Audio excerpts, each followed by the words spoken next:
Hey, why are we so small? And where is our audio?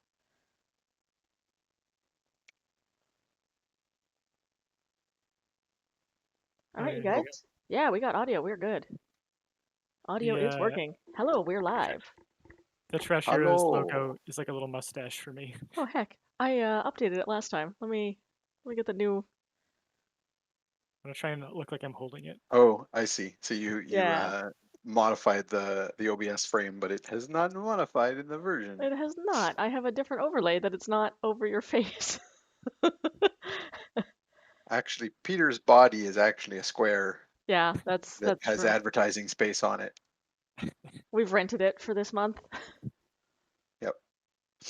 To Well, advertise Trash Heroes. I can either sit up taller or I can shift to the side a bit.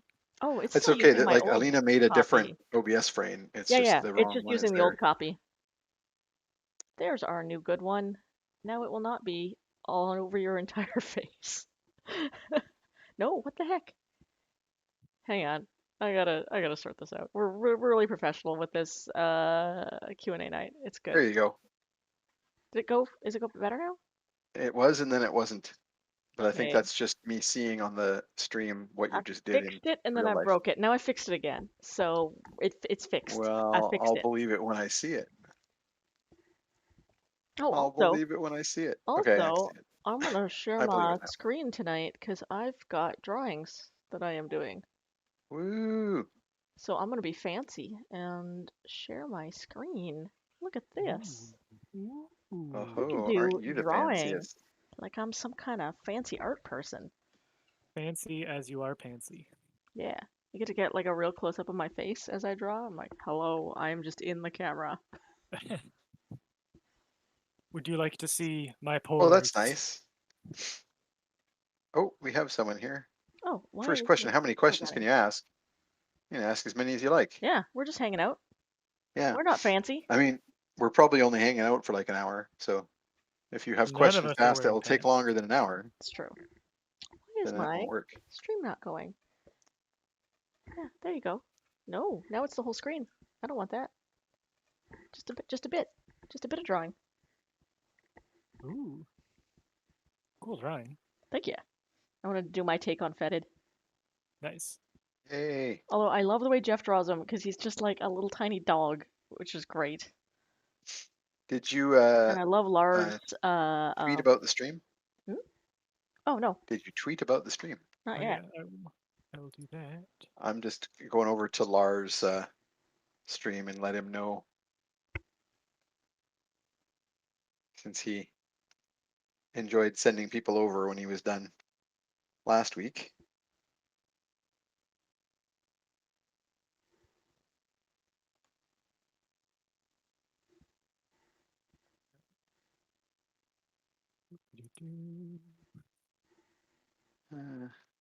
As we broadcast some dead air as we all As we do, type as on we various randomly devices. tweet. We're good. We're very good at this. It's okay.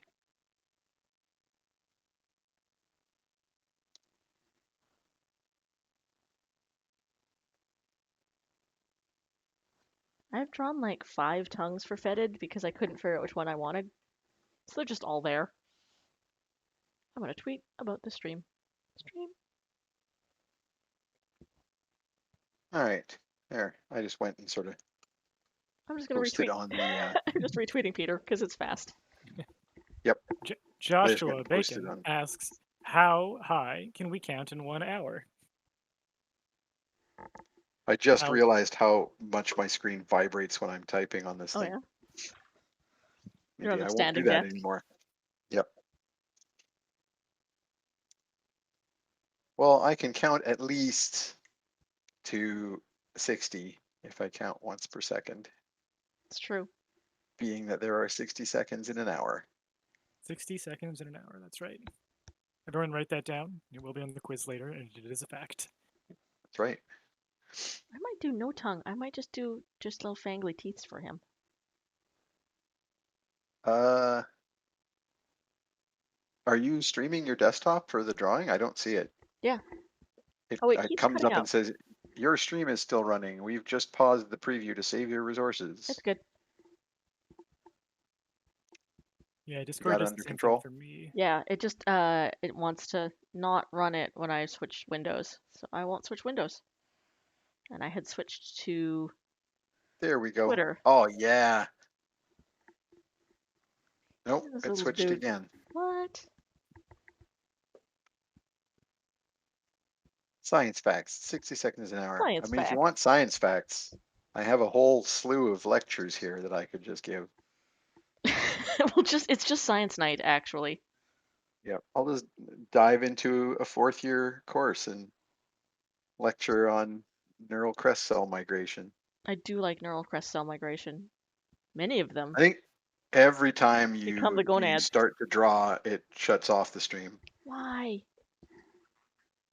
You can make us small. Like it's a lot more interesting to look at your art than it is to. Yeah, Nope. like we can just talk and not be on screen. Yeah, it's not gonna let me draw though. You don't think? I don't know why. I don't know why it's not doing this. Maybe if I do like this. Nope, still stops. What the heck? I thought I It's could very draw weird. using this. What do you usually do for your let me tell you about my character stream. Oh, I have it set up differently. So there's no cameras and it's just grabbing my uh, Right. Clip Studio. So it's good if Right, I'm right. just showing my screen, but as soon as I go to draw, it's like, nope. That seems like a Discord setting thing. It almost certainly is. Did you just draw? Because oh It no, there it backed. goes. It Okay. backed I'm just on now. the delay. I was just Anyway, delayed. anybody have any questions while I try and You just gotta like draw a little and then switch and then draw a little and then switch. mm-hmm. That doesn't sound obnoxious at all. No, no, no, no. It's not Yeah, my anybody wall. have any questions about the game? It's all good. What am I gonna do here? You know what I'm gonna do? I'm gonna stop streaming there, and then I am going to add a new capture source, which is just my drawings. I have a question for you, Layne. Sure. So our party and certain members in particular have I think easy to underestimate ability to screw up the story and do things wrong and cause minor catastrophes. How much do you plan on things going the way that you expect, and how much do you pre-plan on things going wrong, and how like ready for us to just take this whole Um, dumpster off the train tracks are you? so the way that I run tabletop games is very informed by the way that I run LARPs. And the thing about running a LARP is there are, let's say you're running a LARP for 30 players. That's 30 moving pieces. And to make the game at all satisfying, you need to have story hooks for every one of those 30 characters. Yep. If you are married to a particular storyline, good luck to you. Right? There's no way that you're going to possibly be able to you're basically either going to have a storyline that makes everyone kind of annoyed about it because they're like, I'm trying to do my thing and this storyline's being forced down my throat. Or you're going to have a story that focuses on the characters who are into it and everybody else gets left behind. Now with a tabletop game, you have a lot less moving pieces. You've got 5, 6 players, whatever. Nowhere near as big of a deal. But the applying the same kind of techniques, it's really, really easy to write stories in bits and move those bits around where they need to be. Right. So Almost like like one they of the were big rules of cards yeah, generating like a one of the story. Story. yeah, it's almost exactly. And so you imagine like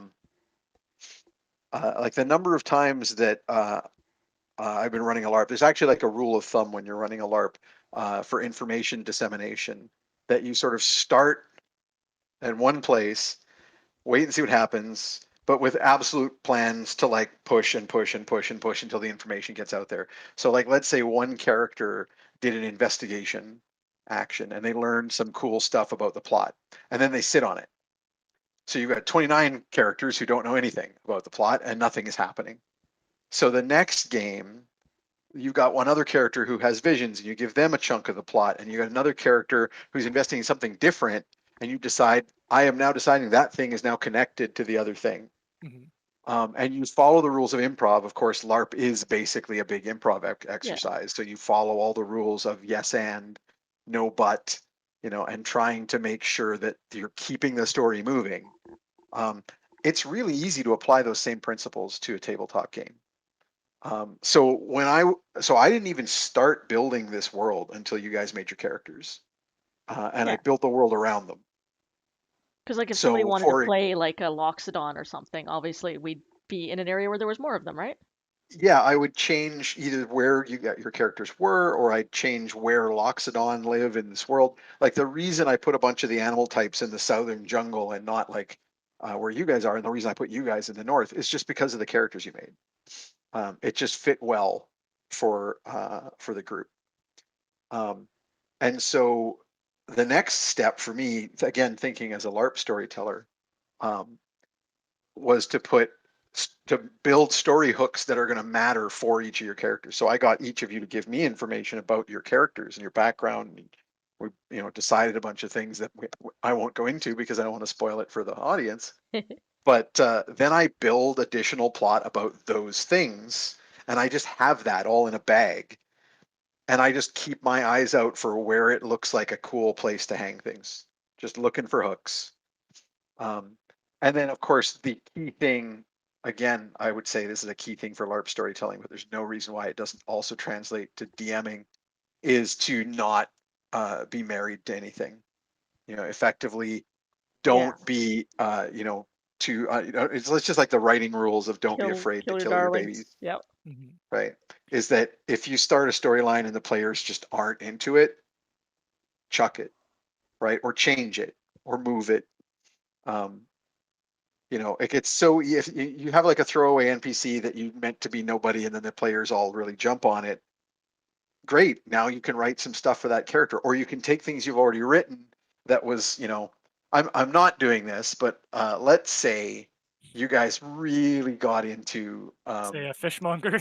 the fishmonger. Yeah.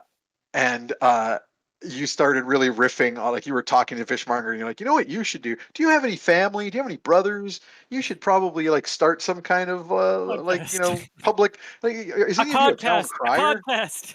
A podcast. Yes. You just start. What if we used magic to record an illusion image of you guys throwing the fish around, and you could talk about we fish called that for the like an podcast, hour. and then we came up with a way for people to participate and listen to this. If you guys went riffing on that stuff, then obviously I'm not going to say no. He doesn't have any family. Shut up. Go after my plot. It's over here, right? That's boring. I would obviously start going, okay, what can I do with that? How can I call back that character? How can I come up with, I had some stuff going on. How do I maybe attach that character to that stuff? Right.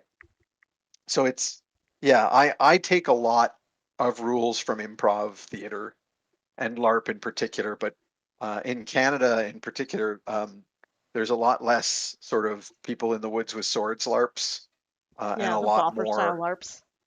Yeah, and a lot more tabletop role-playing games that have been converted into LARPs. Yeah, like the World of Darkness and stuff like that. Yeah. I mean, I've run a Shadowrun LARP before, and that was fun.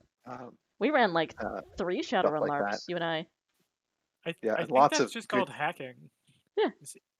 Is that just not like low-key domestic terrorism? Oh, that's yeah. I get those two confused. No, we actually built like a matrix. We had this dark room that was all set up with like curtains around the outside that we'd lead players into, and then we had glow in the dark props. And I was running the matrix, so I would go in there and like lift up an icon that they could interact with, and then a different icon would come up and float in front of them. glow in the dark stuff would appear out of nowhere. Yeah, they had glow in the dark suits on too, so they could see each other, but they couldn't see my props once I unveiled them. Oh, that's we made very, little glow in the dark tabards for them to fun. put on to go in. It's very Japanese theater. I think this is a fact and not a myth, but correct me if it's a myth. I believe that the reason that ninjas are traditionally depicted as wearing black is because the character playing a ninja would need to jump out of nowhere on the stage, so they would often Yeah, wear dark yeah. colors and actually be disguised as the stagehands that would be doing different things to And occasionally a move props stagehand and do would special murder effects. somebody. Yeah, and that's how you'd like have hidden the ninja in plain sight. Whereas in real Right. life, as I recall, ninjas were trained to just blend in with what people in the area were wearing, so they'd be more Yeah. likely to be dressed as a farmer I or have a traveler So our or a idea pilgrim. of 0 idea. ninjas is Yeah. just stagehands. Just Japanese kabuki theater stagehands. Yeah, Yeah, I'd heard that too. I think it's true. I've yeah, definitely It's seen like wonderful. lots of good Japanese puppetry using the All black. people in all black moving mhm, stuff around. yeah. I see. Oh, there's a question from the chat that's been sitting there for a while, which was, Mhm. "What is your favorite science fact to share with people?" And I couldn't say because I collect them. It's like part of what you do as a teacher Do we all is have to. science But facts? Because like I got some yeah, science facts. yeah. I got a couple that I could pull out. I think of it as like when you have a big jar of dice. Like just sometimes one happens to be near the top, and you're like, oh yeah, I guess that's one that I want to use today. That's how it Yeah, is with science facts. Like you have yeah, so many yeah. rattling around, but there's you need to have a reason to pick one out of the giant mass. So I'm gonna go with a pair that I find really interesting that both came from the if you haven't listened to No Such Thing as a Fish, the podcast, That's a good one. um yeah, it's Have. so good. It's the researchers for QI, quite interesting. The British television program with like comedians getting facts wrong, basically, is the whole premise of the thing, or like surprising facts. So the researchers who research the facts for that show do a podcast where they share their favorite fact of the research that week, and often they'll share a bunch of facts on the theme of one person's favorite fact that week. And they did one on I think it was just race cars. Um, but so one that there are race cars with enough that generate enough down force to drive on ceilings, no problem. What? I just didn't. That just never occurred to me that a car could What? legitimately drive fast enough to just adhere itself to a ceiling and like do straight up F-Zero racing. And then on the other side, this is taking like really cool racing facts and making them like stupidly mundane. It's the same concentration of nitrogen gas that goes in like Formula One tires and in chip bags to keep the chips from going stale. Same same gas, same properties, same concentrations. Okay, that's rad. So That's yeah, very That rad. makes sense because the entire purpose of that isn't so much the nitrogen as it is the lack of oxygen, right? yeah, yeah. Because you want to You don't want to avoid oxidate. oxidization Yeah, in both cases. So you're basically just making a mix that has more nitrogen and less oxygen. And nitrogen is the cheapest gas because it's what most of the atmosphere is made of. That makes sense. That nitrogen. makes sense Get to your me. nitrogen here. Nitrogen. Yeah, there's no, I have a lot of science facts because I teach courses and it is really a useful trick to get your audience engaged in what you're talking about by telling them something cool about it, Mm-hmm. so that you can try and cram in all of the less cool facts that are, necessary to go along with it. So I like to get into human evolution facts when I'm teaching about genetics and evolution. Oh, there's some cool ones. Um, I always tell my students, for like example, just the first rule of evolution is use it or lose it. Because the big secret of evolution is that it's random, right? Everybody focuses on natural selection, but natural selection can't do anything until you have the random change that natural selection can start picking and choosing stuff from. Um, so you get really interesting stories like the story of human lactose tolerance, right? So, for example, human lactose tolerance is the weird thing, right? Because lactose is a thing that mammals make and they give to their infants. Well, you don't need to give it to adults, so why be able to digest lactose as an adult? Where are you going to get that from as a wild animal, right? You're not. And in fact, it's a bad thing to keep producing milk for your offspring when they reach a certain age. So in fact, the lactose intolerance is the feature. And you think about it, this is why I don't know if you've ever had a dog with puppies, and as the puppies get bigger, you can physically see the mother getting more and more exhausted as they basically chase her down and force her to give up and let them suckle. If those puppies could keep digesting lactose into adulthood, they would probably kill her because they would just keep pushing themselves on her until she ran out of resources. It would the strain of producing the milk I have to say, would be this a is problem. the darkest got milk ad I've ever heard. But that doesn't happen because what happens instead is as the puppies reach a certain age, suddenly get a little bit upset stomach when you eat Oh, that their little milk. tummies start to hurt. And suddenly Their little the tum-tums. milk isn't my favorite thing anymore. And now you've got other wolves, in the wild or coyotes or whatever, teaching you how to hunt or bringing you in as a part of the hunt has happened. And now you bring the puppies over to the kill. And so they start to learn that that is a food that doesn't hurt the tummy and the milk does. So they become weaned. And so it's actually a positive trait. It's a weaning trait. Now you think about primates like humans and you think about the length of time that you have a helpless infant and suddenly it doesn't matter anymore, right? Yeah, No your human 2-year-old infant. isn't gonna chase down the mother and hold them down. Yeah. Yeah, you'll win in that fight Yeah, is the general rule, right? I could beat So, up a 2-year-old. right, Yes. yeah. that's our advantage. That's our evolutionary advantage. So the As good same as thing beating is up true of kids. like other apes, right? Other apes, the baby isn't the point at which you don't want the baby to be able to you want the baby to eat things other than milk. The baby is still totally helpless. The infant is still completely helpless, and you can make it do what you want. You don't have to worry about it, pushing itself on the mother. So it's a use it or lose it, right? That's evolution. First rule of evolution. We didn't need that trait anymore. And so different groups of humans, and in fact, further back, different groups of primates have lost that trait randomly. So there are lineages of humans, multiple lineages of humans that have independently developed a trait where they can digest lactose into adulthood. And we know this from genetics when we look at human DNA, we Do you find know different groups. if So there it's are something like any 8 times. extant primates that can digest lactose except I us? believe so, yes. I believe there are lineages of primates as well, in addition to humans. It's Funky. been a long time since I looked, but I think there are certain human mutations they traced further back into other Oh, primates. cool. So there's like So bonobos or something could drink milk, yeah. Yeah. So then the theoretically. question becomes, okay, so that happened. So then we think, oh, selection is why it happened. But this happened way before there was agriculture, right? The need for humans to have a weaning mechanism went away long before we domesticated animals. So later we domesticated animals, and then suddenly, for specific groups of humans, the ones that had this randomly generated trait of being able to digest milk became useful. And if you look around the world, you can see the populations where that is true and where it was not. So the one I like to give my students as an example is you think about like in Europeans, in the Mediterranean, you would expect it's not as important to have sources of protein from animals because that's year round, because you can get plants almost all year round. And sure Um, enough, you'll find in the Mediterranean, it's like maybe I can't remember off the top of my head, but it's like 60% or something like that lactose tolerance. Go to Scandinavia, 100% lactose tolerance. And that's not just true of Europe. Go to Asia, and people think of Asians generally as being commonly people who are often lactose intolerant. But there are populations of Asians that are 100% lactose tolerant. Tibet. If you can't digest yak milk in Tibet, you're in trouble, right? I mean, back in the day. Nowadays, Yeah, of course, we have fridges and stuff, and yeah, it's fine. we're okay. But so this is a beautiful story of human evolution where Our you get advantages now are we to have use it or fridges lose it. and you can outrun a 2-year-old.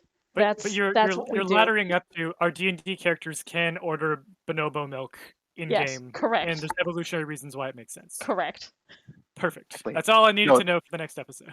and there are lots of reasons why evolution in D&D makes no sense at all, but that's fine. It's It's true. magic. Yeah. That's Yeah. the blanket rule of D&D. It's magic. It's magic. Don't think about it. It doesn't make sense. But so in short, that's why I don't have favorite science facts because I have All science whole facts are cool. collections of these stories that I Yeah. use to teach my students. My favorite science fact for today, I have a bunch, but today I'm thinking about dinosaurs, is that we know that Velociraptor was a partially nocturnal hunter. It did the thing, and I forget the term for it, Layne, you probably know, where Mhm. you are most active in the morning, like early in the morning and late at night. I missed the beginning of that. Talking about velociraptors. So, what is the term for an Okay. animal that is most active in the morning? Oh, And I forget. yeah, me There too. is a special term for it.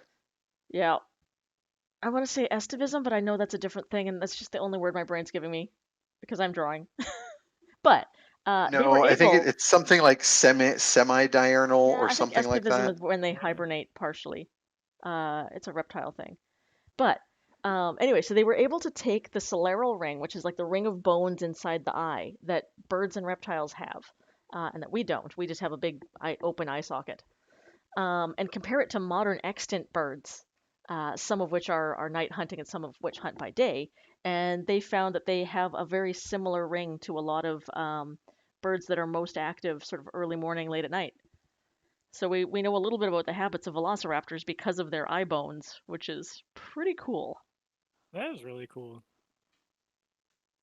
I like the idea that humans have eye bones that are just like big buckets of put whatever light you got in here. I'll Yeah, take we it. just got a big hole in our skull and with some squishy See, jelly that's inside. another great example. That's another good evolutionary story because eye evolution is one of those things where people try to say, "Oh, it's so complicated to make an eye, and how do you break that down further?"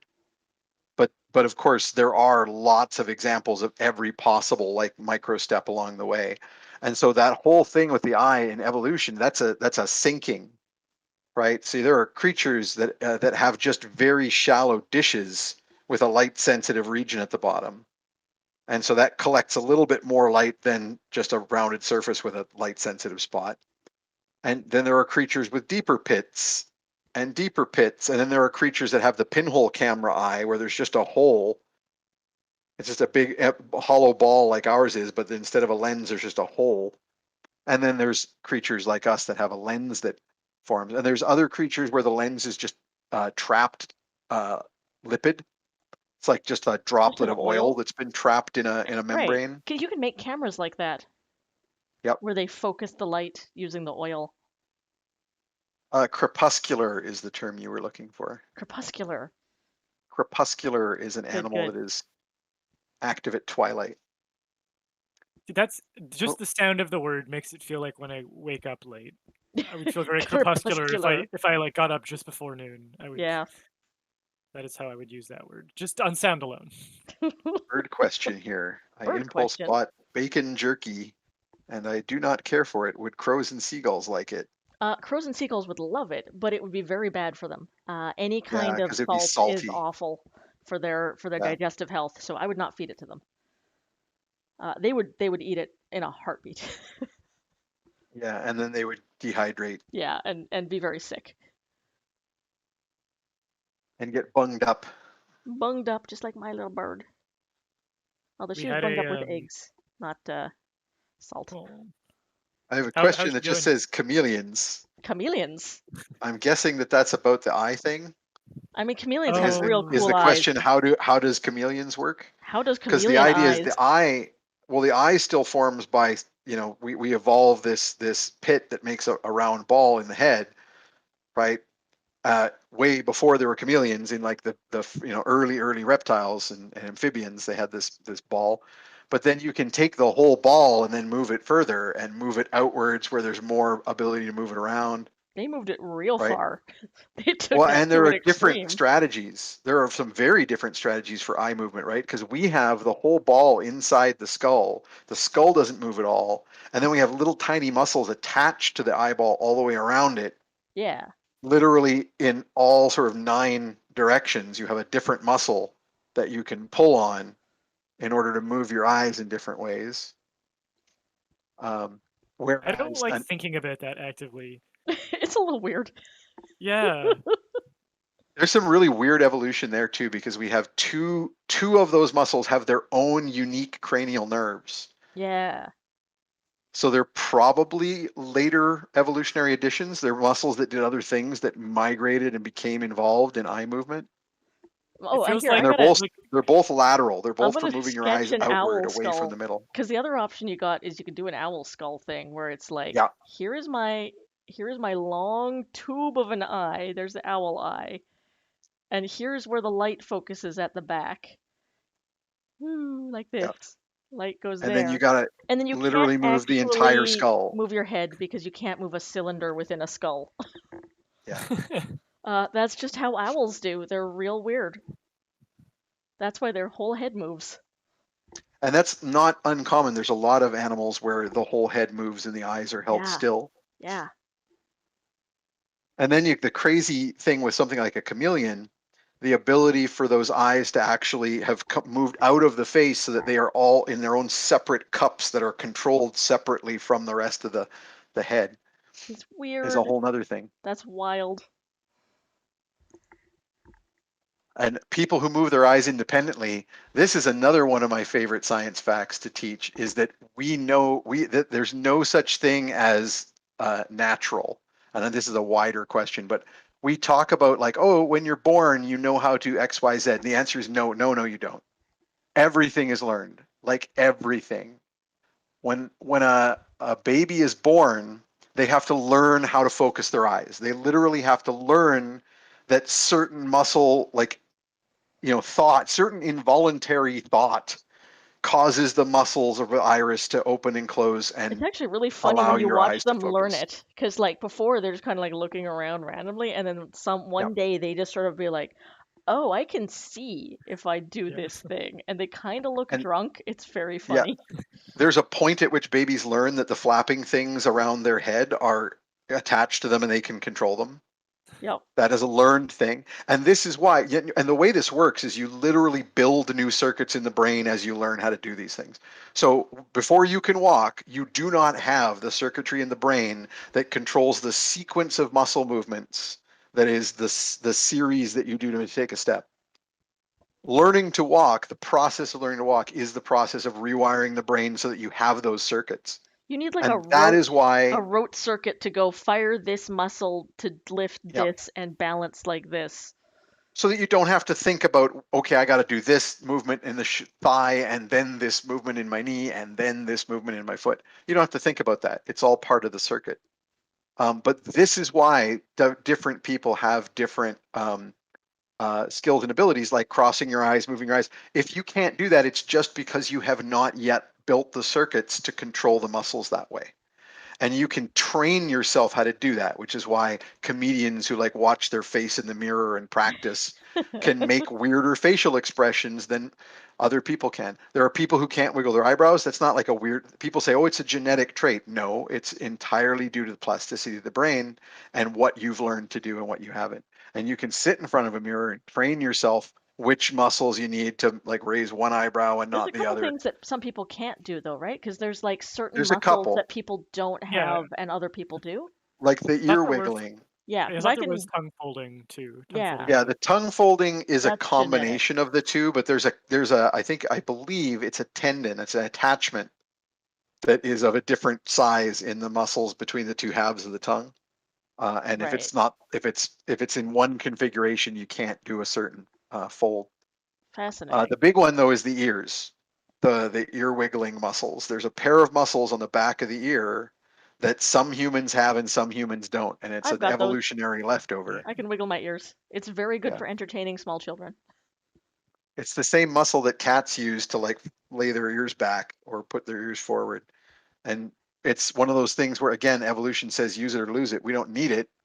So a lot of humans have lost it and we just don't We actually just don't grow need it. to ear. I will find actually if somebody surprises me, sometimes my ears will go back. Nice.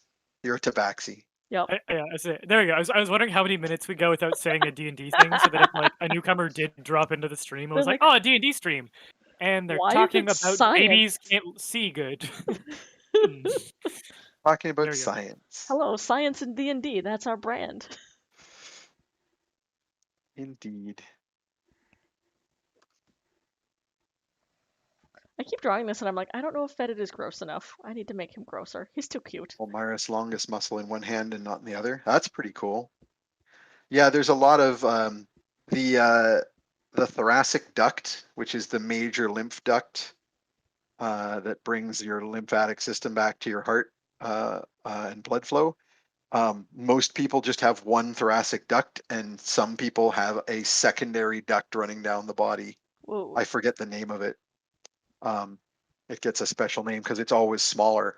But again, it just varies. And the really interesting stuff is it's not entirely genetic. A lot of it seems to just do with development. So like maybe if there's more fluid flow, there's more blood pressure during the development of the circulatory systems, maybe that second tract is more likely to form.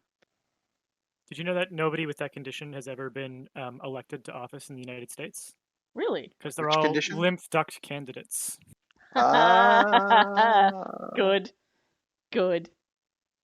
Oh my goodness, that was a very obscure joke. I I'm glad literally I was didn't know here the for it. subject material for it existed until 30 seconds ago. So You've now used that. It's yeah, Some the serious entire humor yeah. in.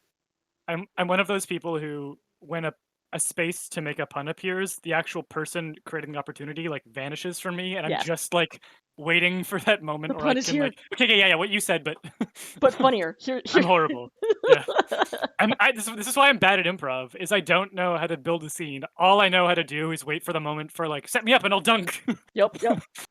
and it doesn't go anywhere. Which doesn't necessarily make you bad at improv. It makes you part of it makes you a certain role in an improv team. The Because I've striker. I've definitely seen improv teams built around that kind of dynamic. This is the person who makes all the decisions because we can't trust them to yes and, so we let them decide a thing and then we build on that. Yeah. Well, that is a horrible. I would not want to be I would not want to be sharing space with that person, which is why I I would mean, never be in a group not with me. always. But thank you for having me. Ryan Stiles is kind of like that, I think, in improv. True. I've noticed Oh that a yeah, lot a lot of finishing in moves. Whose Line. He's or more so that he will do a setup that is I'm going here specifically, and sort of rely more on the others to follow rather than following other people. He is far more likely to take lead in a scene. It's one of the reasons it makes him and Colin Mockery such a good pairing, is that Colin is a really good follower. So you put them together and you get way funnier stuff than if you have them in separate scenes. Mm-hmm. The only improv format that I think I've gotten to work reasonably well is highly specific. It's a friend of mine who's trained at improv and done a lot of improv, Hussein Panju, who does the webcomic High Comedic Value. So he goes to cons with we go to a lot of the same conventions. But he, despite making some occasional comics about pop culture, mostly he does like pun comics. He does not watch pop culture at all. Like he still literally has not seen a single Star Wars thing. Not a movie, not a show, not read a comic, nothing. No Wow. Lord of the Rings, no, not a single Marvel movie. The only thing he knows anything about is Harry Potter. He's read all the books, he's watched all the movies, really likes Harry Right. Potter. But otherwise, he just doesn't get it. So we do an improv show at conventions, or rather, I'll do like my comedy concert, and then we'll do 3 improv spots breaking up the songs, where the audience gives us an iconic line or scene or something from a movie that everyone in the audience has seen, but Hussein has not. And then we'll build an improv scene based on that, Wow. where my only Wow. job is to make fun of him for what he doesn't know, and his only job is to embarrass Good. my lack of knowledge of improv. Good. And between the 2 halves of our knowledge, we kind of assemble one lackluster comedian. And it's a That's lot of fun, hilarious. actually. And it only works because it's antagonistic, as all improv should be. That's the thing That that I sounds love really about good. comedy, though, is that there's no one right way to do it. Yep. I really like, in the UK comedy scene in particular, it's so open these days. There's so many different kinds of acts that people are trying out and that are getting support so they can actually, go somewhere. Like, I remember, back in the day when like prop comedians was a very specific kind of niche comedian that was like looked down on in a lot of ways, and and you had to really work hard to be a successful prop comedian because you basically were in that one little box with the other prop Yeah, comedians. you were seen as just a gimmick kind of thing, and not a real comedian. Yeah, you're not Well, a you were serious judged on comedian. how You're one of those funny comedians. Yeah. exactly, but you would basically you were judged on, like, you were really hyper judged on how good your props were, basically how Mm-hmm. your prop comedy was, right? It had to be a very specific thing. And like I've been seeing all of these prop and gimmick comedians in the UK getting like traction. And it's fascinating to me because it's like just bigger than comedy kind of has ever been. Well, and I think the UK has it's a much healthier ecosystem for comics than North America, and there's so many more interstitial spaces for comedians to like succeed Yeah. and grow. Yeah. Whereas like I feel like there's such a division between popular comic and non-popular comic in North America. There's like I've seen your Netflix special or you don't exist, and those Yeah, are the two basically. levels. Yeah. Yep. That's a good way of Yeah. putting that. Yeah, whereas in the UK, there's so many more just jobs for comedians, like the way that panel shows work. You can the just way be a that comedian that does panel shows. yeah. Yep. Yeah, and just like pitch tiny shows to the BBC or to one of the other channels, Man. or And like club theater exists comedy. there in a way Yeah, that comedy exists as a subset of that. The Like, funniest so many more show on gigging TV today actors. is Taskmaster, bar none. It is hilarious.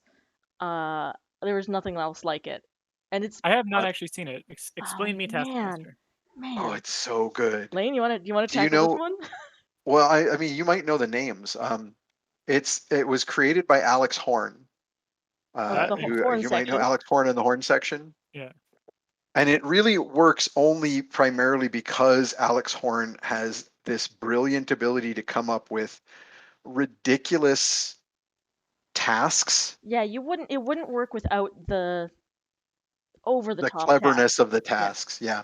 So Alex Horn basically, it happened because Alex Horn was jealous about Tim Key, I think it was, winning an award, an Edinburgh Fringe Award. And so he put together an Edinburgh show one year where they just literally took a bunch of comedians, and I guess he did it on Twitter first, like they sort of making fun of this. He would just set tasks on Twitter that comedians would do, and so they made a show out of it in Edinburgh, and it did well enough that Wasn't the genesis they of it that pitched it as a TV show. they didn't have like they had a huge venue, but they didn't have a show or something, or he didn't Yeah, have it a was venue, something like that. and then he had to come up with something that could be They done. had access to a venue, and he repurposed this idea into a show. But Right. basically, the show is Greg Davies, who you probably have heard of, who is like very good at playing like The terrifyingly stern serious, and he's teacher. playing He the always plays stern teacher. taskmaster. Yep. And the creator of the show, Alex Horn, is actually the little sidekick who, and the dynamic between them is a huge part of why the show works so well, because Greg just is vicious in the mockery It's really good. Of little Alex Horn. of little Alex Horn, and Alex does the comes up with the tasks, thing and then very well. It's very good. It's a good dynamic. And then they have a panel of comedians who spent a bunch of time in the lead up to the show filming them attempting the tasks, and then they come in for the live shows and they play the video of the tasks. The editors have put them together, and then Greg Davies assigns points, usually very cruelly and arbitrarily. Yep. And then there's a live task that is done to finish the show on stage, and then they get points, and then they do a series, and whoever wins the series wins the trophy. Things. Like the tasks are like, find a way to hide this pineapple. You have 10 minutes. Hide this pineapple on your person. On your person, yes. The rules are that the pineapple cannot be detectable, and basically, Alex will find the amount of pineapple that Alex can find on you is like score. Whatever was left is what your score is, basically. Yeah. And so, like, the obvious thing is, can I just try to eat as much of the pineapple as possible? Yeah. But it's like people a really like big sticking pineapple. it between their butt cheeks or in the bottoms of their shoes. Oh man, get this heavy object as far away from here as possible. You have furthest distance wins. 10 minutes. And like the one person called an Uber. Oh, nice. Solid play. Yep. Yeah. And some of it is like straightforward, and some of it is like ludicrous. They're and often there's like a twist. All, like they don't have any point to them. It's really arbitrary, and it's just pure comedy. It's so good. And the best is when there's a twist that makes it easy, but only one person figured it out. Yes. Like there's one where they have to paint the best rainbow. Yeah. And they're put into a suit, and they're put in a room, and then the lights are turned off. and they're like, oh, I can't see the colors. Oh. And they've got like the suit has like some glow in the dark on it so they can see themselves and they can see Yeah. the outline of the painting. But the one other thing that they could see is there was a little square on the wall that had like glow in the dark around it. And that square was the light switch. Uh, And there's nothing in the rules that said they couldn't turn the light on. Yeah. yeah. And so it was the one comedian, like Mark Watson, I think it Who was was like, like, oh, I'm well, just gonna wait, turn the what's light this? on. Oh, it's a light switch. Huh. And he reread the rules. Well, it doesn't say I can't turn the lights on, so I guess I'll do the painting now. And then, of course, in the live studio, all the others are going, oh, you Yeah. bastards. It's Yeah. really So it's good.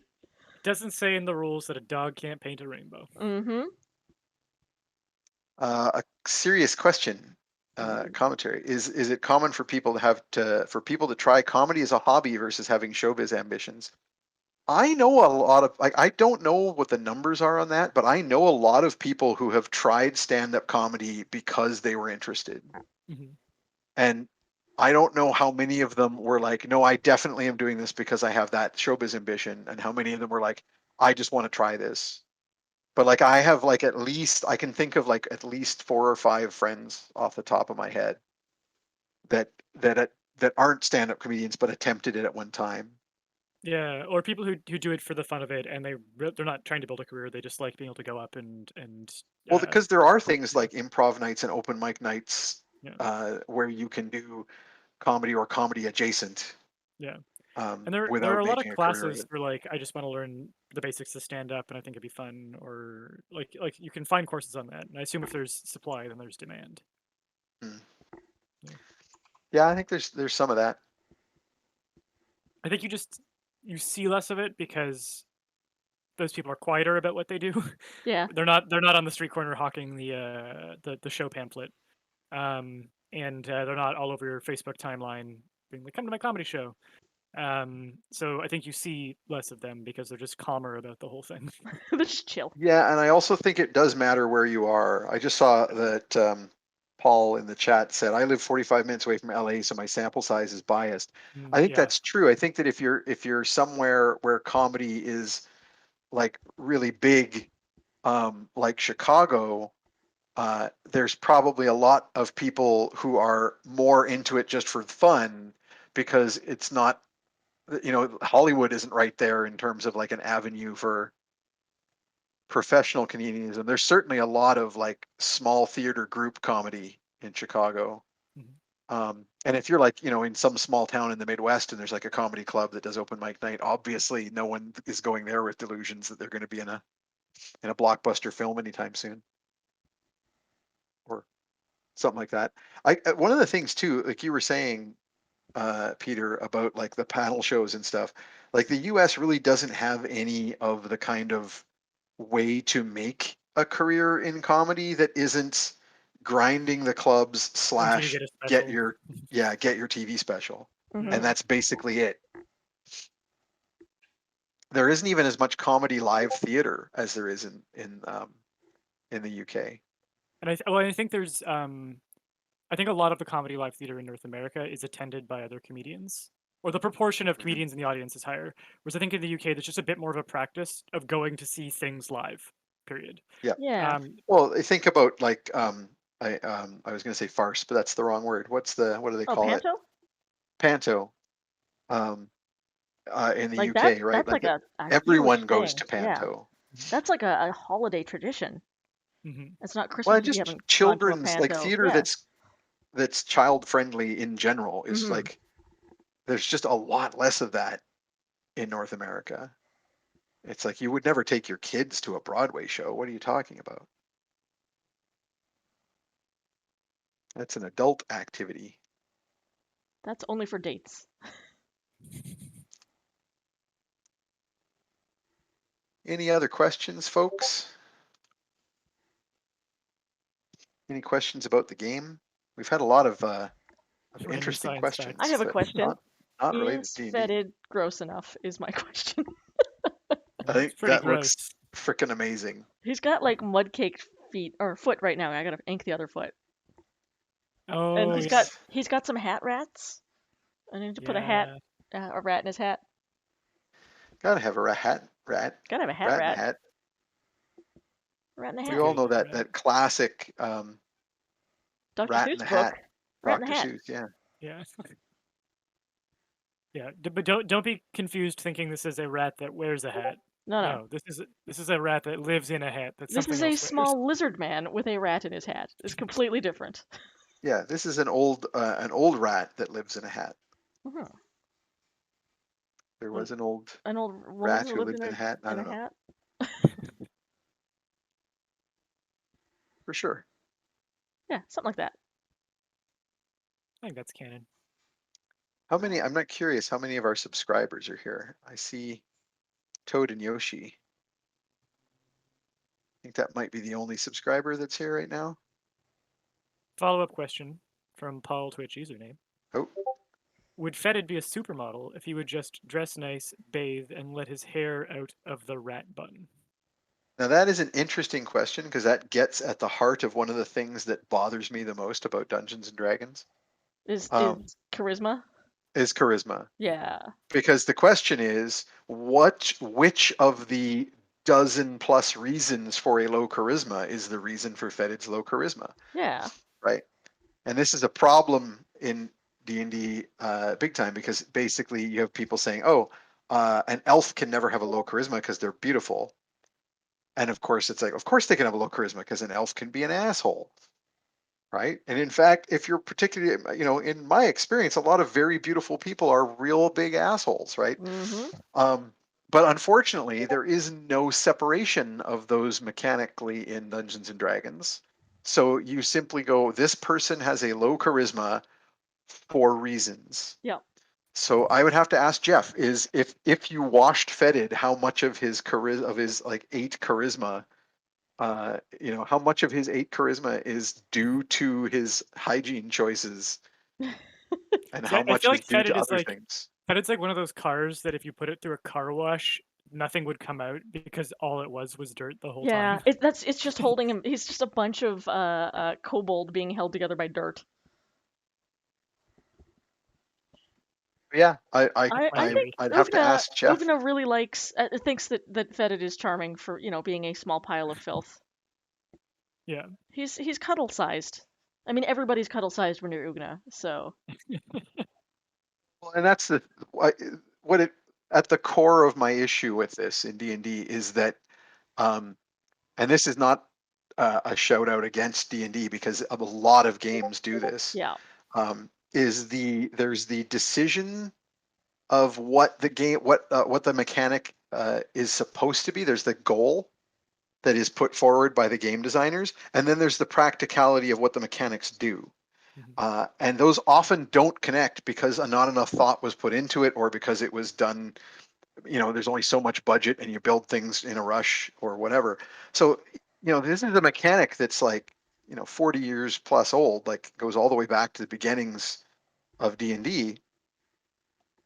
And effectively, what is charisma? Well, in 5th edition, charisma is persuasiveness / the ability to get ideas across, public speak. Because all of the things affected by charisma in D&D are, for the most part, skills that are basically like people skills, Yeah.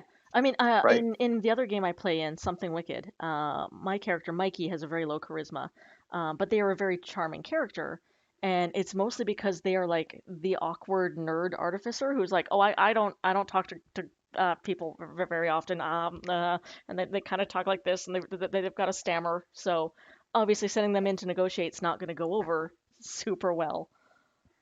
Arguably, from the mechanics of Dungeons and Dragons, it should be explicitly stated in the rule book that charisma has nothing to do with physical appearance, Yeah. and it has nothing to do with like charm or likability, and it has everything to do with skills in public speaking / manipulating others, or otherwise But using there your is speech to yeah.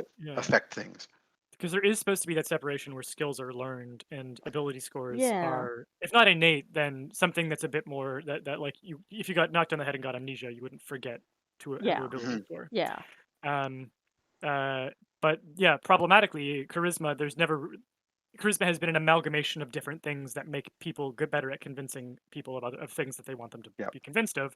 And yeah, it's a big melting pot of things. And Yeah. stench arguably is one of those I things mean, it's in true. real life. But that's the issue, right? Like it comes down to um, there's a whole bit of game design theory that I could get into here that I won't bore anyone with, but basically, you can absolutely argue that there are advantages to simplifying mechanics that represent stuff in the game, because obviously in real life things are incredibly complicated, and if you tried to perfectly replicate that, the game would be so complicated as to be unplayable. But on the flip side, you have to accept that there are going to be certain things that simplify to a point of confusion or uselessness. And I think that charisma, more so than most of the other attribute mechanics in Dungeons and Dragons, is one of those things. I have a good rule system that I use that sort of deals with some of these problems in a different way, which is that the way that I resolve decisions in Dungeons and Dragons is whoever has the most dice wins, and it makes it really easy to avoid these problems. Huh. So just anyone who's been considering that, it's a homebrew that I use. buy some more dice. Yeah. It's rough because everyone's got this giant sack of dice. Oh yeah, we just count dice all session. That's how I play. I don't. That's oh, This has so been a very weird Shadowrun. experience for me. It's a Shadowrun. Lester68 has mentioned the comeliness sub attribute of first ed, second ed. I don't remember that being in second ed, but Oh. I definitely remember it in first ed. I would argue But I that Fetid barely didn't have played second. comeliness. He had goaliness because people wanted him to leave because he's sweet. Yeah. That's the joke. Yeah, I think I'm not suggesting that charisma should be just looks, but I think that other game systems have more clearly delineated the division Oh, I gave him a between sort of good big chonky tail. personability as an attribute and physical attractiveness as something else or as a separate attribute.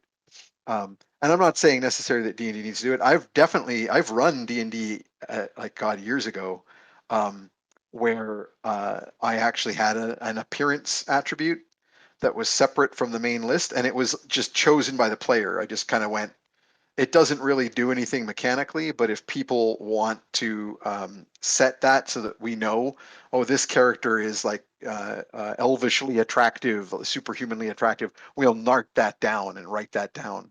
And we kind of have that, just in the sense that there are Yeah, traits like in 5e. So we've Tromlin got with the, his yeah, good looking exactly. trait. His, what is it? Not stunning looks, something looks. Distinctive looks? I can't remember, something like that. Appealing Striking looks, that striking, was it. yeah. Yeah, That's one striking we lifted looks. from World of Darkness, because that's a merit that you can get there to Yeah. represent, like, oh, I'm a particularly pretty vampire or what have you. I actually stole quite a few World of Darkness merits and flaws to make my traits list, my background traits list. But Fetid has a puddle. I assume yeah, just wherever he nice. goes. He's just Yeah. he's just kind of oozing. that was Lar did that in his Glorfa. drawings, and I was like, you're just like, what is it? It's a yellow puddle wherever Fetid is lying, and I don't want to know. Wah. Why is he so wet?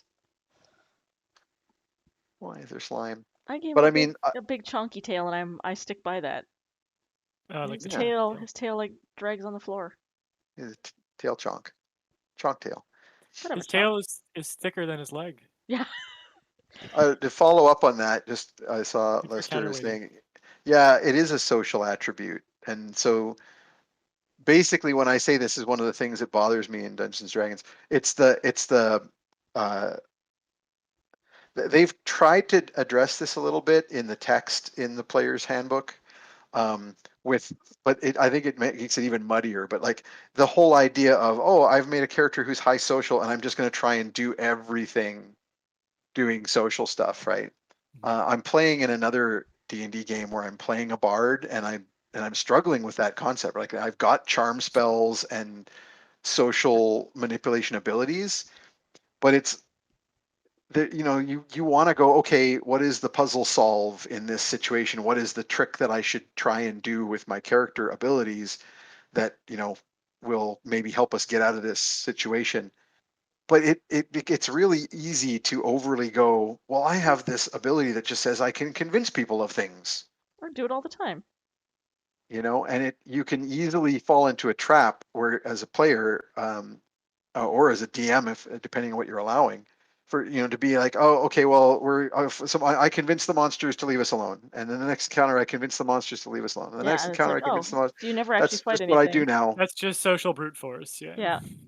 and Or, it's like not this other realistic. thing where it's like, hey, I convince the town mayor to give us a bunch of money, and then we just don't Yeah, have to just give us adventure everything. anymore because we own the town. And the Like, well, thing that is doesn't that make this any isn't. sense.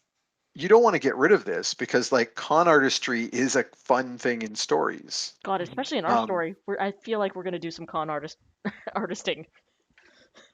but there's not good there isn't well written mechanics for it, and so it's not like you can't do it, but you as a game master have to do a bit of hacking. Basically, you have to sort of go, how am I going to handle this? What am I going to allow a persuasion or deception roll to represent, and what am I not going to allow it to represent? um, and that's an issue with a lot of games. It's not unique to D&D by a long shot. um, but I have seen other systems um, that do, I think, a better job of breaking down what you can and can't accomplish with those sorts of things. I'm But I liking Lester 68's comment about geckos storing fat in their tails. I was thinking yeah, about whether or not Fetid should be allowed to like jettison his tail to escape predators, and then also to eat his tail later because he definitely would. Oh, well, he totally 100%. would. I had a He character built 100%. around that once. It was in a Big Eyes Small Mouth game. This very anime-based system that my friend was running for me, and I basically made what if Inuyasha but a gecko. So she was like a gecko yokai, and one of her secret moves was that she would like jettison her tail and run away, and then regrow another one later. Still I very think proud of that character. regardless of whether he can jettison his tail, I absolutely expect him to shed his skin at some point or start to, Oh yeah. and then just eat the pieces. Like that's 100% going Oh. to happen, Oh right? Yeah. yes. Oh, Like gross. Don't want all this perfectly good filth going to waste. Right? yeah, I need to reabsorb no those question. nutrients. I Bleh. feel like the nutrients needs to be in quotation marks there. Mm-hmm. They're really just old treants. Yuck, yuck, yuck, yuck, yuck. He's so Oh, gross. Tyrians. This is where if I could do a good tree weird, I would have just done that. Who are you calling old? What a gross little dude. I love this guy. Old Tyrians. He's so gross. Jeff and I had to do some creative stuff making Fetid too, by the way. I don't know how many of the audience here have noticed that Fetid's got, actually, I'm not even sure if it's on his character sheet, but he has a subtype. We went looking for like good ways to make interesting kobold characters because the kobold, the official kobold stats are garbage because they came out in an early book. They're in, what the heck is that book called? Volo's Guide to Monsters. Mm. And it was a book that came out pretty early in the supplements, and the result is that there's several monster races in it that have been written up, and the intent wasn't to make it playable. The intent was to give it race stats so DMs could skin character classes on them to make interesting monsters. So the result is that they're not balanced to all the other races. Yeah, that's where they They got the get full orc right up as well. Yeah, orcs and kobolds got or orcs got full on penalties to some attributes. Yeah. I think a penalty to intelligence, which a lot of people called out rightly as kind of problematic Yep. to say that this race is dumb genetically. Um, Because I know and you modified kobolds, that for Ugna as well. well, they came out with a better version later Yeah. for orcs, but they have not done so for kobolds. So what a number of people have done in homebrew is go, okay, well, kobolds get a +2 to dex and no other bonus. And they gave them a light sensitivity penalty, but if you take that away, then they're basically like a halfling without the subtype. So what if you come up with subtypes and then you can add some things that make it basically the equivalent of other character race, player race options? And so we went looking for some good kobold subtypes, and Jeff is actually playing. So one of the versions is dragon colors. So there's like right. a subtype list where each kobold is a Like dragon a color, like and a they get chromatic dragon. abilities. Yeah. Yeah, so you get red kobolds and they get specific abilities, and or you could be a blue kobold and get different ones. We went with a simpler breakdown. I think there was like 3 types. One were the winged kobolds, but one of them are like the dungeoneering kobolds, and that's what Jeff went for, and that's why he has the dungeoneering feat Cool. as one of his feat choices. Well, you know So what they he's say, basically the kobold trap will type. go home. What was that? Kobolds? Good. It I said missed the kobold joke. or go home. Yep. They gotta boldly go where no one's gone before. Oh yeah, and he's gonna koboldly do that.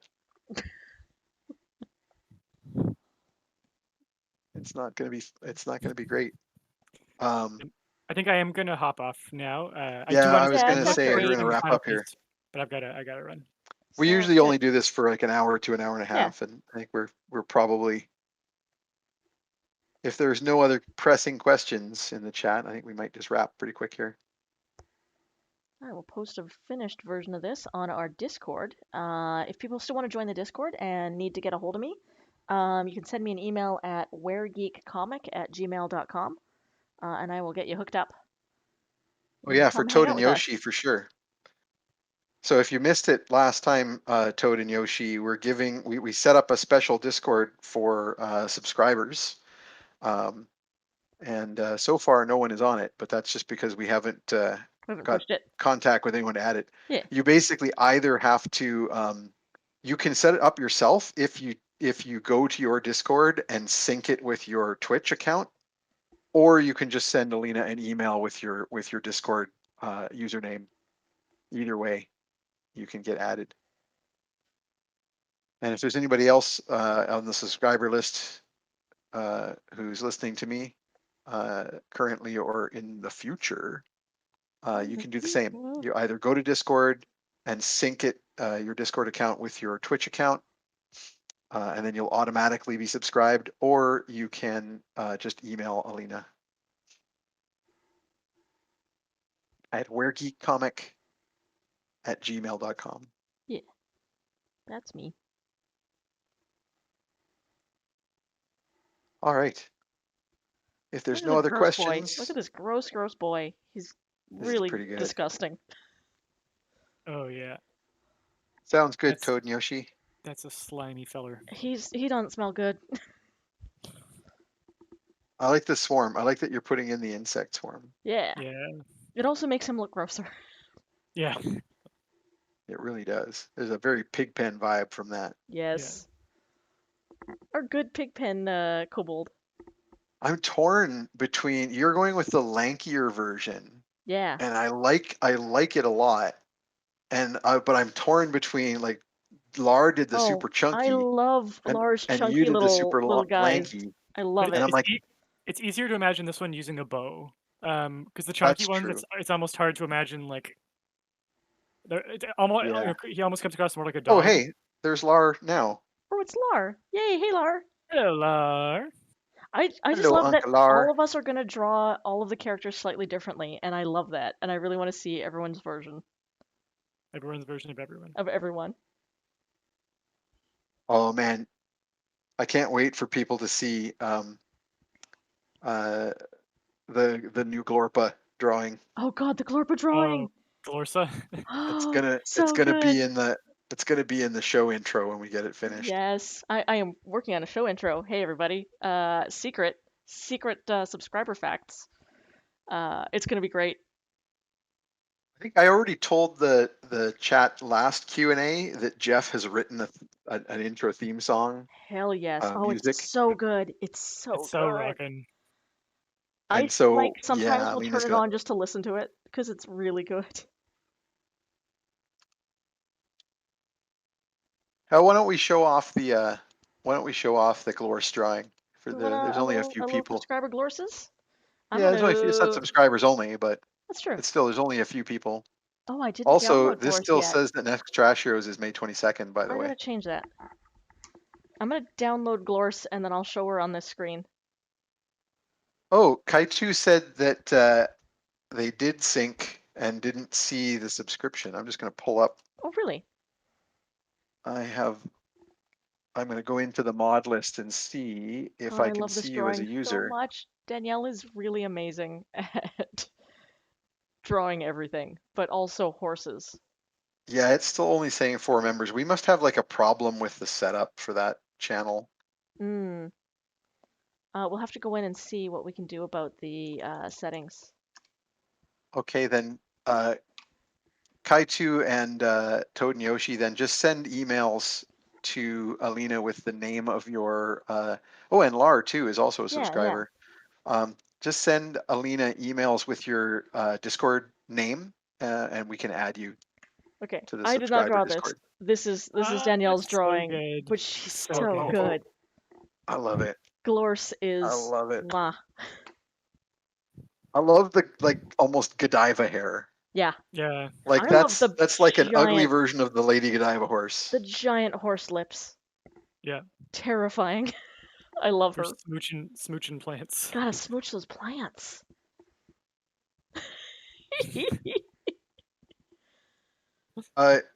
Kaichu, we had set it up, we believe, so that the it automatically adds subscribers who are on our channel, but it's so convoluted with the settings that we might have messed something up.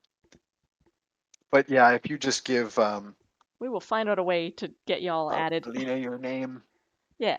we can set you up.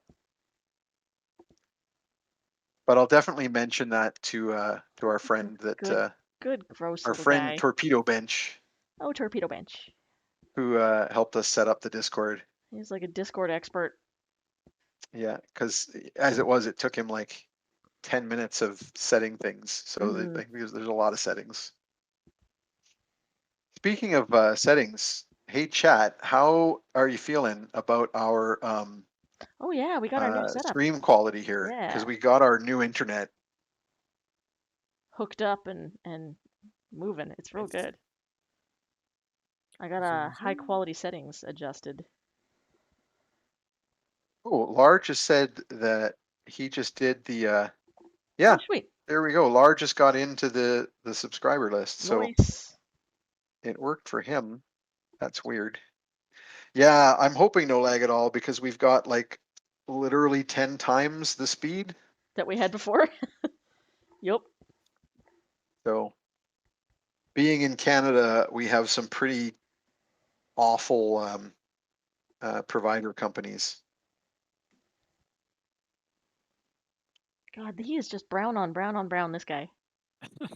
Just how many It's browns can I good use? Ranger. It's It's good really Ranger good. colors though. He makes his own Yeah. right? he excretes his Yeah. own camouflage He from his excretes skin camouflage. through his skin. He secretes it, yeah. You. Fetid, you're so gross. We love you. Oh man. So good. So yeah, I guess we're going to be able to do the stream at high quality from now on. Heck So yeah. We don't have to worry about do like drops like we did before. our stream in HD and not have to worry about extreme lag. The only drops we have to worry about are fluids coming off fetid. Ho! Ho! And also Glorpa. That's true. Yep. She literally. Arguably Glorpa is damper It's true. as a druid of In the land several type senses. swamp. In several senses. Oh no. Oh no, oh no.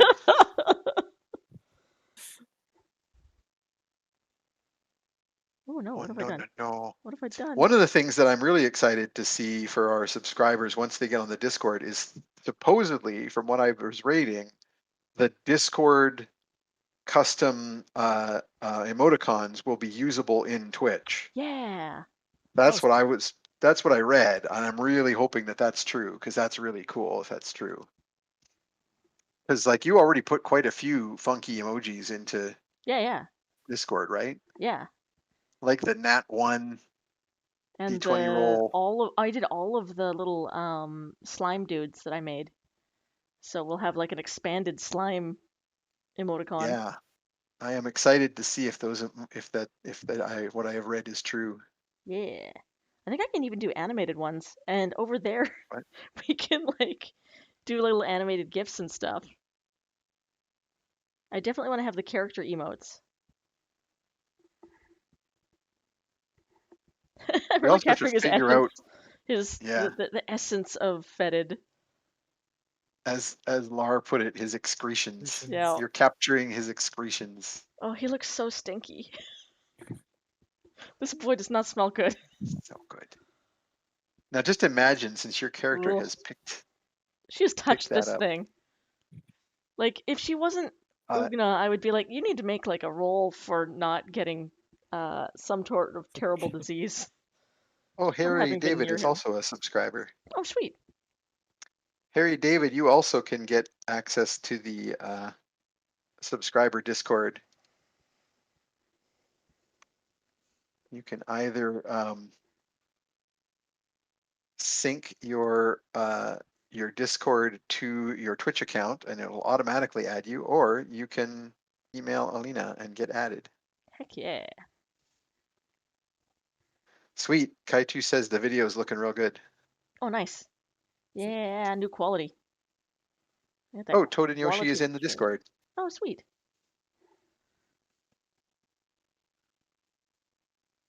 Excellent. Bleh, so gross. Oh, that is not fun, Lar. Oh no.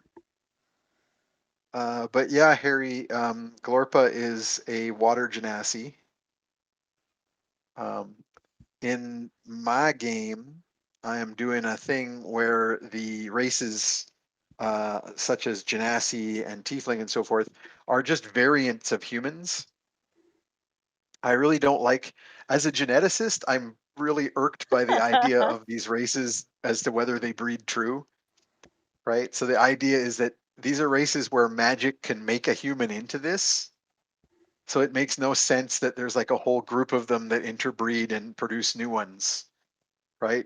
It makes no sense that if a tiefling can be a human who signs a contract and becomes a tiefling, that if a tiefling has children with another tiefling, that their children are tieflings. It's weird. I guess if they So in signed like and all assigns and progeny. yeah, Yeah. exactly. So yeah, my preference is I'm just like, there's humans and then there's elemental touched humans, there's infernal touched humans, there's divine touched humans, It's the there's fey Azamar. touched humans, which Yeah. is basically what Tromlin as a satyr is. And it's Yeah, just but there's also satyrs that come like straight out of the Feywild, right? Sort of? Or theoretically, but they're different stats, gotcha. which is why I went with this, right? So Yeah, there's the yeah. satyr race, but then there's also the satyr from the monster book, Right. and they have different stats. So my thought was like, okay, screw that. It's a fey touched human. But it made it more interesting too because it meant that we could have the relationship, without any need for any weird explanation, um, between Perny and Tromlin. And it's a weird relationship. Mm-hmm. Hopefully it will get weirder as we meet more of their families, who may or may not be trying to kill us all. We'll find out in the next thrilling episode of Trash Heroes. Trash heroes, hero trash. Heroes in the I trash. still want to use your lyrics that you wrote for Trash Heroes because it's really I'll, good. I'll find a way to cram them into to Jeff's song one way or another. Sweet. Honestly, it wouldn't be too hard because you had you had a verse section that was repeated. Yeah, So there's a easy way to cut the part that's not the funny parts, like yeah, the lead in parts. yeah, I think it's doable. Yeah. Oh, we can make it work. We can make it work. Just don't worry about it until the Kickstarter is Oh, for over, because sure. I Yeah, know that's your priority right now. you got Woof. a lot going on. Yeah, see, I'm a couple days overdue for posting an update, so I think I'm gonna hop off and do. Oh, we're so close though. We're so close. I want to wait. I want to see the. I want to see the You drawing want to see finish. completed fetid? Yeah. That's I'm real close on basically this. I'm the just only reason we detailing. didn't. I'm just Yeah, the giving only him reason we didn't extra end already. grime. I was like, he's not yet Coloring in grimy his. enough. You just got to color in his rat and his patches. Yep. Oh, I was hey, gonna give buddy. him No, like a Hey, card buddy. sticking out of his hat. Oh, doggo. Doggo, And doggo. my wife is crawling and trying to stay out of frame, but now he's chewing on her hair. Hey, buddy. That's hilarious. Was this deliberately attempting to recreate the UK guy on the news? That was the best. Hold on. So she has a Stardew Valley question, and she's now lurking in the Ooh. background. You're on stream, my love. That What's is the question? my- Oh, I'm being invited to play Sebastian's D&D game in Stardew Valley. Or Oh, what's sweet. D&D called in Stardew again? Yeah, I forget. Shadows and something. Yeah, it's very good though. The- Definitely do that. It's a good cutscene. Okay. Yay! We got another successful addition to the Trash Heroes. I may go play Stardew Valley after this as well. So we're choosing our character here. Warrior, I like the direct approach. Healer, I prefer to help others. Or wizard, a sharp mind is the most powerful blade of Ooh. all. I've only done warrior and wizard, and they're both good. I don't think it matters which one you do. They're all good. I mean, Jasmine feels like a wizard to me. So I'm gonna go with wizard. The Alright. beard. Hey, that's what I was going to pick, says Sebastian. How do I? There we I go. don't know who Sebastian is. He's one of the Stardew boys. Yeah. Oh, it's like a character or just like a friend of yours who plays Stardew. Yeah. No, he's Well, a character. you can become more than friends. Yeah, you can romance him. Oh, All right. I see. Sebastian's gonna be the healer. Excellent. I was gonna give him like a Oh, playing Kaitu's card in using his the hat, but now I'm thinking it's like a trash. coupon. For filth. A coupon Coupon. for filth. And Sam's No, it's an gonna be- all-you-can-eat coupon, and like he's been banned from the restaurant. And he's just waiting for his chance. There, He's like, Yeah, someday I've all the got this pies are all-you-can-eat gonna- coupon. just tucked into One of his these hat, days, I'm gonna find a way to force them to honor this coupon, and I and will then eat. and then the children shall eat. There he is. That's our good messy boy. Oh wow. Ooh. He's got like I'm gonna try and full screen this here. Let's zoom in. Oh no, that's the wrong window. What am I doing? How do I make OBS go? I Cool. got We it. have managed to get 3. So Kaitu says that there's 2 steps is the issue. So I'm gonna have to mention that on our next stream. Ooh. Fetid. The That's gross. So we'll have to mention in the next stream that you have to link the Twitch to the Discord and then link the Discord channel, Ah, a specific channel. So we'll tell people that that's on our the good next gross one. boy. It Just does being look gross. like Kaichu says they can only see the 4 Twitch emojis and not the ones from Discord. So we might have Oh, to okay. play with additional settings Yeah, I'll see if I can for that tweak with also. those. Oh my goodness, that is some filth. He's gross. He's a gross boy. I can smell him from here. Yeah. I love that you went with Lars turned up front brim on the Oh, hat. that was my. I love that That's my detail. favorite thing Yeah. about Lars Yep. drawing of Fetid. I like love how it. Lar draws Fetid like little chunky with his little stompy feet. I love the Yep. tiny stompy dino feet. I think he's like so far has drawn him always asleep. Like it's Yeah. there's an extremely I was saying this to Alina the other night that it absolutely has the vibe of a cross between the crocodiles from the Rescuers and Evinrude from the Rescuers. Yep. I can see that. That's just the vibe that I got so hard off of your drawings of Fetid. I love it. There we go. I'm gonna save him before I hit a button or a bird hits a button. Yeah, before like Meg lands new keyboard and deletes everything. Yeah. That's always fun. If someone could isolate the audio of Layne saying "got so hard off your drawings, Lar," we can use that in so many ways in the future. I don't even remember what I said. What did I say? I think you said you got the vibe so hard off of his drawings, but Oh, I got a vibe so hard. yeah, but I'm But gonna just take cut off. your Yeah. statement out of context. I And don't use that understand for- what you're saying. Look, Lar makes me vibe really hard. That's Yeah. what I'm saying. With his drawings. Yeah. Good night, everybody. Good night. This has All been right, Dragon folks. Thanks all. Looking forward to chatting with some of these subscribers in the Discord. Yeah.